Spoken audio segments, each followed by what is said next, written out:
ನಮಸ್ಕಾರ. ನನ್ನ ಹೆಸರು ಮೋಹನ್ ಕುಮಾರ್. ನಾನೊಬ್ಬ ಆ್ಯಕ್ಟರ್. ಈಗ ನಾವು ಎಲ್ಲ ಕಡೆ ನೋಡ್ತಾ ಇದ್ದೀವಿ, ಸುಮಾರು ಅಭಿನಯ ತರಬೇತಿ ಕಾರ್ಯಾಗಾರಗಳು, ಅಭಿನಯ ಹೇಳಿಕೊಡುವಂತಹ ಸ್ಕೂಲ್ಗಳು ತುಂಬ ಆಗಿದೆ.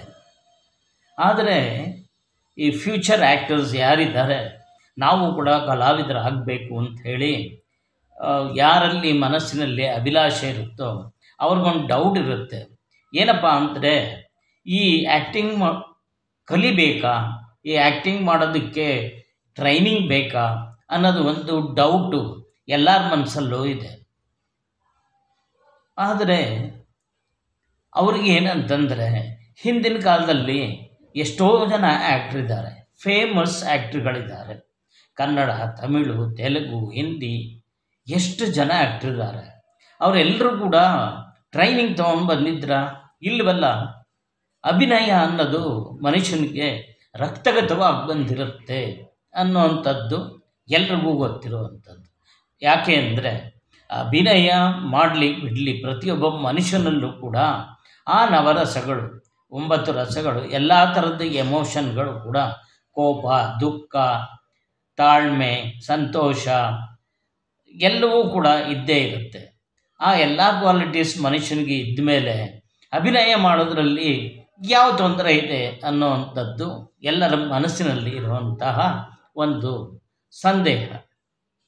ಆದರೆ ಯಾಕೆ ಅಭಿನಯವನ್ನು ಕಲಿಸಿಕೊಡುವಂತಹ ಶಾಲೆಗಳು ಬೇಕು ಅನ್ನೋದ್ರ ಬಗ್ಗೆ ಸ್ವಲ್ಪ ಯೋಚನೆ ಮಾಡೋದಾದರೆ, ಹಿಂದೆ ಯಾರು ತುಂಬ ಫೇಮಸ್ ಆ್ಯಕ್ಟ್ರ್ಗಳಿದ್ದಾರೆ ಅವರಿಗೆಲ್ಲ ಏನಂದರೆ, ಅವರು ಚಿಕ್ಕ ವಯಸ್ಸಿಂದ ಯಾವುದಾದ್ರೂ ಒಂದು ನಾಟಕದ ಕಂಪನಿಯಲ್ಲಿ ಕೆಲಸ ಮಾಡ್ತಿರ್ತಾರೆ. ಅವರು ನೂರಾರು ಥರದ ಪಾತ್ರಗಳನ್ನು ನಿರ್ವಹಣೆ ಮಾಡಿರ್ತಾರೆ.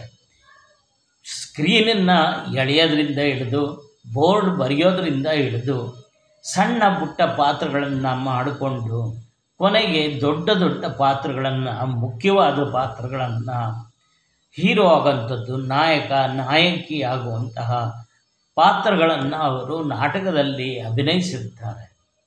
ಆದ್ದರಿಂದ ಅಥವಾ ಯಾವುದೋ ಸ್ಕೂಲ್ಗಳಲ್ಲಿರ್ಬೋದು, ವೃತ್ತಿ ರಂಗಭೂಮಿನೇ ಅಂತಲ್ಲ, ಹವ್ಯಾಸ ರಂಗಭೂಮಿಯಲ್ಲಿ ಕೂಡ ಅವರು ಹವ್ಯಾಸಕ್ಕಾದರೂ ಕೂಡ ರಂಗದ ಮೇಲೆ ಬಂದಿರ್ತಾರೆ.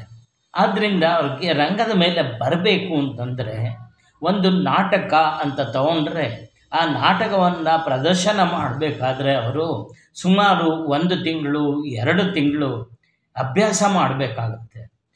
ಮೊದಲನೇ ದಿವಸ ಅಭ್ಯಾಸ ಮಾಡೋಕ್ಕೆ ಹೋದಾಗ ಅವ್ರ ಪಾತ್ರ ಏನು ಅನ್ನೋದು ಮಾತ್ರ ಗೊತ್ತಾಗುತ್ತೆ.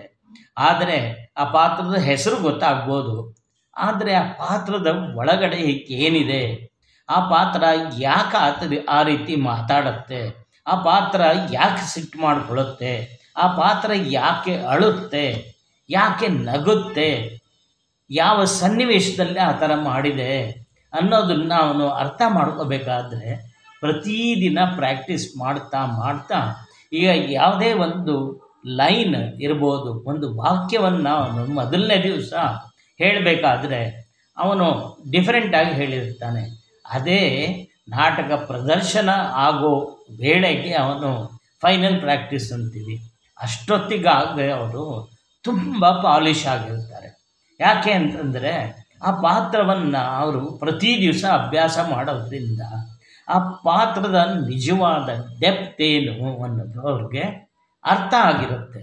ಹಾಗೆ ಅವರ ಎದುರುಗಡೆ ಪಾತ್ರಗಳು ಯಾವುದಿದೆ, ಆ ಪಾತ್ರಗಳು ಕೂಡ ಯಾವುದು, ಮೊದಲನೇ ದಿವಸ ಹೋದಾಗ ಅವ್ರಿಗೆ ಪಕ್ಕದಲ್ಲಿರೋನು ಅವನ ಸ್ನೇಹಿತ ಆಗಿರ್ಬೋದು, ಆದರೆ ಅಭ್ಯಾಸ ಮಾಡ್ತಾ ಮಾಡ್ತಾ ನಾಟಕದ ತಾಲೀಮು ಆಗ್ತಾ ಆಗ್ತಾ ಅವನು ಅವನ ಸ್ನೇಹಿತನನ್ನು ಪಾತ್ರವಾಗಿ ನೋಡ್ತಾನೆ.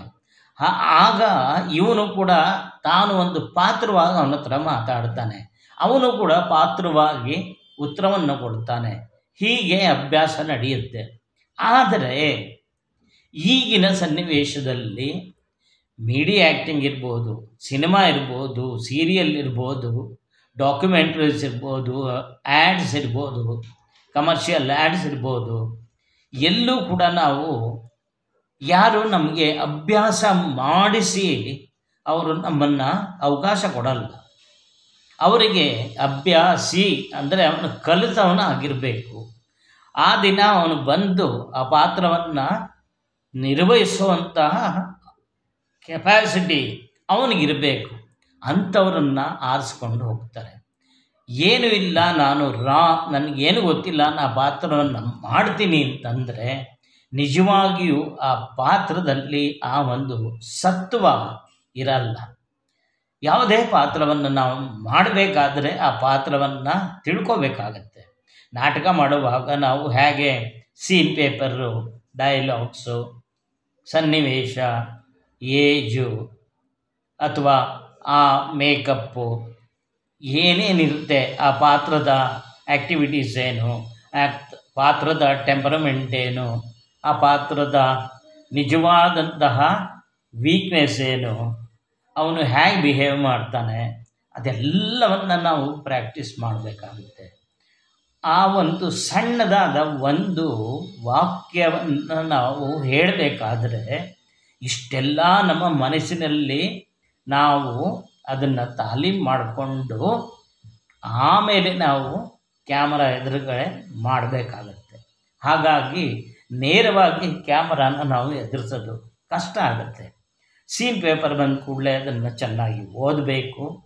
ಅಷ್ಟೇ ಅಲ್ಲ, ಕ್ಯಾಮರಾ ಆ್ಯಕ್ಟಿಂಗ್ ಅಂದರೆ ಏನು, ಕ್ಯಾಮ್ರಾದ ವಿವಿಧ ಶಾಟ್ಗಳು ಯಾಕೆ ಉಪಯೋಗಿಸ್ತಾರೆ, ಯಾವ್ಯಾವ ಶಾಟಲ್ಲಿ ಯಾವ ರೀತಿ ಕ್ಯಾಪ್ಚರ್ ಮಾಡ್ತಾರೆ, ಆ ರೀತಿ ಕ್ಯಾಪ್ಚರ್ ಮಾಡಬೇಕಾದಂತಹ ಅವಶ್ಯಕತೆ ಏನು, ಸಿನಿಮಾದಲ್ಲಿ ಯಾವ ಥರ ಮಾಡ್ತಾರೆ ಸನ್ನಿವೇಶವನ್ನು, ಧಾರಾವಾಹಿಗಳಲ್ಲಿ ಹೇಗೆ ಮಾಡ್ತಾರೆ, ಅದೇ ಕಮರ್ಷಿಯಲ್ ಆ್ಯಡಲ್ಲಿ ಹೇಗೆ ಮಾಡ್ತಾರೆ, ಅದು ಪ್ರತಿಯೊಂದನ್ನು ನಾವು ತಿಳ್ಕೋಬೇಕಾಗುತ್ತೆ. ಆಮೇಲೆ ನಾವು ಅಲ್ಲಿ ಕ್ಯಾಮರಾ ಎದುರುಗಡೆ ನಾವು ಅಭಿನಯ ಮಾಡೋದಕ್ಕೆ ನಮಗೆ ಒಂದು ಸೂಕ್ತವಾದಂತಹ ಅನುಭವ ಇದ್ದರೆ ನಾವು ಅದನ್ನು ಚೆನ್ನಾಗಿ ನಿರ್ವಹಣೆ ಮಾಡ್ಬೋದು. ಅದಕ್ಕೋಸ್ಕರವಾಗಿ ಈಗಿನ ಕಾಲದಲ್ಲಿ ಅಭಿನಯ ತರಬೇತಿ ಬೇಕಾಗುತ್ತೆ. ಆದ್ದರಿಂದ ಯಾವುದಾದರೂ ಒಂದು ಒಳ್ಳೆಯ ಅಭಿನಯ ತರಬೇತಿ ಶಾಲೆಗೆ ಸೇರಿಕೊಂಡು ಅಥವಾ ಅಭಿನಯ ಕಾರ್ಯಾಗಾರಗಳು ನಡೆಯುತ್ತೆ, ಅಲ್ಲಿ ಹೋದರೂ ಕೂಡ ನಮಗೆ ಸಂಪೂರ್ಣವಾಗಿ ಗೊತ್ತಾಗದೇ ಇದ್ದರೂ ಸ್ವಲ್ಪನಾದರೂ ನಮಗೆ ವಿಷಯ ಗೊತ್ತಾಗುತ್ತೆ. ನಾವು ಏನೂ ಗೊತ್ತಿಲ್ಲದೆ ನೇರವಾಗಿ ನಾವು ಯಾವುದೋ ಸೀರಿಯಲ್ಲೋ ಸಿನಿಮಾಕ್ಕೋ ಹೋಗಿ ಅವಕಾಶ ಕೊಟ್ಟರೂ ಕೂಡ ಅವರು ನಾವು ಫೇಲ್ ಆಗದೇ ಇರಬೇಕು ಅಂತಂದರೆ ನಾವು ಈ ರೀತಿ ಅಭಿನಯ ಕಾರ್ಯಾಗಾರಗಳು ಅಥವಾ ಅಭಿನಯ ಶಾಲೆಗಳಲ್ಲಿ 1 ತಿಂಗಳು, 2 ತಿಂಗಳು, 3 ತಿಂಗಳು ಅಭ್ಯಾಸವನ್ನು ಮಾಡಿದರೆ ಒಳ್ಳೆಯದು ಅಂತ ನನ್ನ ಅನಿಸಿಕೆ. ನಮಸ್ಕಾರ.